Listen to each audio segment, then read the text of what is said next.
Naa sa linya si Attorney Ray Cartojano, ang usa sa mga abogado bagita, abogado rekla sa Dakbayan sa Santos. Attorney Ray, may buntag si Bombo Ednani.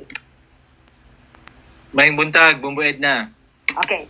Attorney, kagahapon gi-anunsyo ni Pangulong Duterte nga gi-cancel na ang passport ni Saldico. Dugay naman yung dato gipangita si Salde. So, attorney, kanang unsay implikasyon ani sa iyang kaso nga giatubang diri sa Pilipinas, pero bago attorney palihog lang pababa gamay ang imong cam. Okay. Okay. So, okay na. Okay na, attorney. Okay. So, canceled na, attorney, unsay implikasyon kini sa ihang kaso nga gipang atubang sa Pilipinas, Attorney Ray? Well, kana siya, overdue na siya, no? Nga action sa atong executive department, nganong karon na nagibuhat, no, Bombo Edna, delayed, no, nga reaction, nga tanaw nimo, ang katong issue, dugay naman ni siya nga na-pick nga issue, tapos tagampog nag-point na sa kay kanihing Congressman Saldico. So kung imong tanawon, long overdue no nga kuan nga action sa atong gobyerno mo create og doubt kung ang sincerity, no, in terms of kaning pag-prosecute. Sabi na kaning si Saldico, Bombo Edna, siya man ang murag ni pin down, no, ni pinpoint sa atong speaker o sa atong presidente. So, morning murag tit for tat nila, tanaw na to asa paingon ni, but ang akong initial reaction nganong karon lang. No, nganong karon lang gi-cancel kaning passport, siguro na back channeling negotiations, but definitely ma-weekend ding ability ni Saldico nga mo biyahe. No, pwede na magtago-tago na yun ni siya sa mga nasod, mangita siya pampaagi nga makakuha siya kaning siguro residency o di ba asylum, but part ni siguro sa pressure pod, no, sa iyaha, but ang atong ang atong immediate reaction nganong karon lang na gibuhat sa atong gobyerno. Okay. Attorney, ma-remember nato sa gisulti ni Saldico to iya ma-pronouncement sa miagi paggawa sa video nga may negosasyon siya, Malacanang mismo daw ingon sa iya magtago sa kadra. Pero murag nagkalabuan na naglaglaganay na mo tong gibulgar tanan niya daw nga utok ang Malacanang something ni ana, murag balos siguro ni moringon sa ban balos daw sa Malacanang para makita jud or mabilanggo kining si Saldico, Attorney Ray. Posible kay murag na-confirm man tong kuan pod, no, katong negotiations, no, posible nga wala sila nagkasinabot siguro, no, pagkatapos from the beginning part ni sa narrative jud nga i-discredit pud si Saldico. So posible na siya nga kuan, no, posible nga eventually murag wadyo na human kaning ilang storya ba na wala sa agreement as to unsa jud ang ilang version. No, karon kanya-kanya naman silang version, but imong tan-awon usa man ni sila ka team. No? Uban man ni sila ni uban man ni sila ni Sandro Marcos, uban man ni sila ni Martin Romualdez, uban man ni sila sa kaning kongreso. No, karon lang siya nga gi-disown katong ni biyahe ni siya outside the Philippines, but pwede ning part of kaning ilang conspiracy jud, no, nga gubuton ng storya. No, gubuton ng storya nga ma-confuse pud ang katawhan, murag nahimo jud ning scapegoat. No, scapegoat si Saldico sa kaning maniobra pod, no, sa gobyerno labi na sa kongreso, no, imong tanawon. So di man jud ni mahitabo kaning ginabuhat ni Saldico on his own. No, di siya katuhuan nga narrative siya, Bombo Edna ba, no, ang ilang ginapakuan man gud ginapakalat nga narrative nga diskarte ni Saldico. But imo ning analisar, Bombo Edna, di man kay ni complicated nga kuan nga sitwasyon nga di ni mabuhat ni Saldico without sa participation ni Martin Romualdez. Ug sa anak ni kuan, no, ni President Marcos nga majority floor leader. No, lisod kay ni hunahon nga murag nawala daw sila sa Pasig.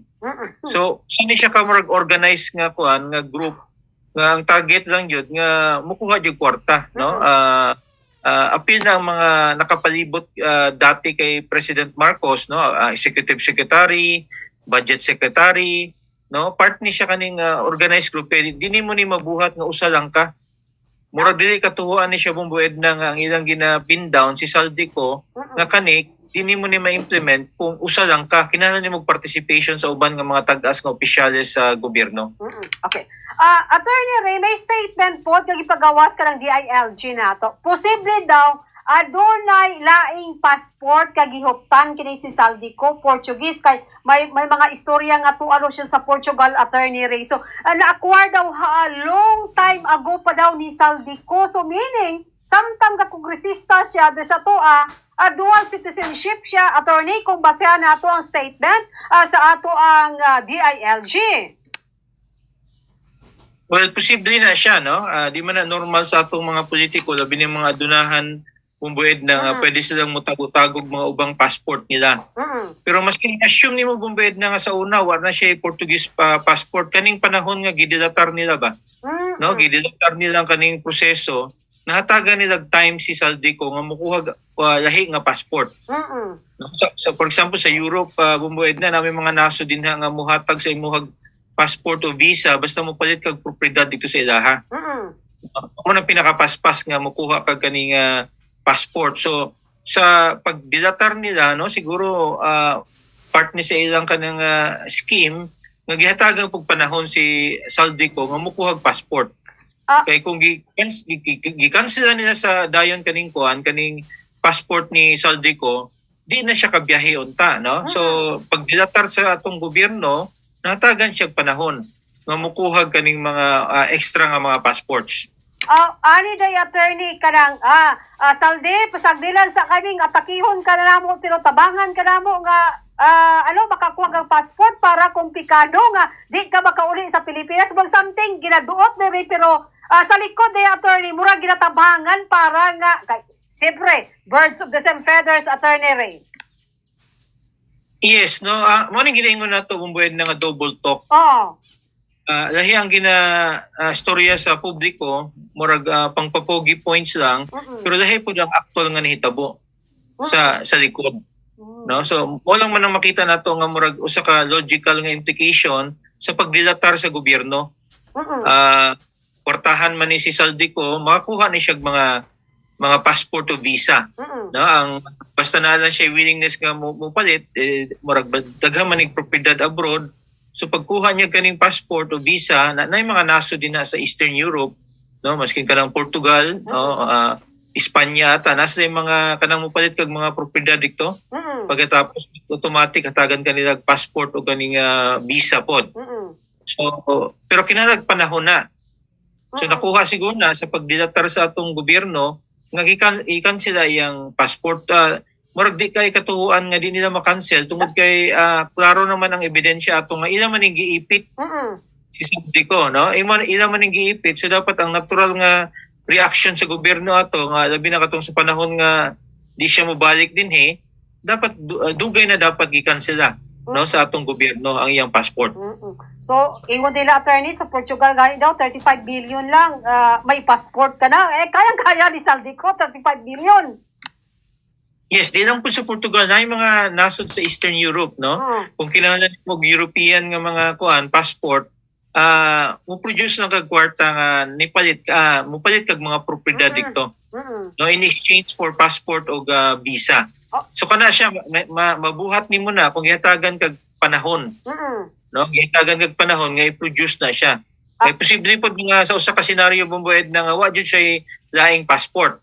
No, ito yung version nga giingon ganiya nga katong dugay pa, no, nana siya passport, no, but i-assume na to nga kaning current nga situation, ang usa ka explanation din hagatagan siya tsansa, no, sa administration nga mokuha passport o visa. So lahi ang istorya sa to pero sa likod lahi pud ang istorya, Attorney Ray, murag gibinuangan ang mga Pilipino something ni ani kung tinuod man jud ang mga hinala nato, Attorney Ray.